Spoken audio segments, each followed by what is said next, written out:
বিসমিল্লাহির রহমানির রহিম। আসসালামু আলাইকুম এভরিওয়ান। আবারও জুয়েল চ্যানেলের পক্ষ থেকে আপনাদেরকে ওয়েলকাম।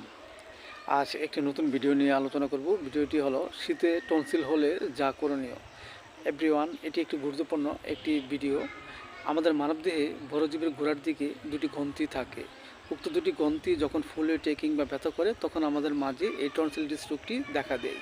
সো এভরিওয়ান, এই রোগটি হওয়ার কারণ হলো আমাদের মাঝে যদি প্রচুর পরিমাণে ঠান্ডা লাগে এবং আমরা যদি ঠান্ডা জাতীয় খাবার প্রচুর পরিমাণে খাই, এর ফলে অংশ আমাদের মাঝে এই টনসিল রোগটি দেখা দিতে পারে। সো এভরিওয়ান, এই রোগটি আমাদের মাঝে হলে আমরা লক্ষণ অনুযায়ী যে চিকিৎসা গ্রহণ করতে পারি। হঠাৎ যদি আমাদের মাঝে ঠান্ডা লাগে এবং ঠান্ডা লাগার ফলে গলা ব্যথা করে, ডুব গিলতে কষ্ট হয় এবং অস্থিরতা ভাব থাকে, এসব লক্ষণে আমরা যে ওষুধটি সেবন করতে পারি সেটা হলো একুনেট 30। আমরা 2 ফোঁটা করে সকাল বিকাল 2 বার সেবন করতে পারি। এবং দেখা যাচ্ছে যে পূর্বে আমাদের মাঝে এই টনসিল রোগটি হয়েছে কিন্তু বর্তমান নেই, কিন্তু পুনরায় আবার আমাদের মাঝে দেখা দিয়েছে। এসব লক্ষণে আমরা যে ওষুধটি খেতে পারি সেটা হলো ফাইটোলক্কা 30। আমরা 2 ফোঁটা করে সকাল বিকাল 2 বার সেবন করতে পারি। পাশাপাশি আমরা হোমিওপ্যাথি বায়োকেমিক বড়ি ক্যালকুলিয়ার ফ্লোর 6-এর 4টি কাপড় চিবিয়ে আমরা হালকা গরম পানি সহ সকাল বিকাল 2 বার সেবন করতে পারি।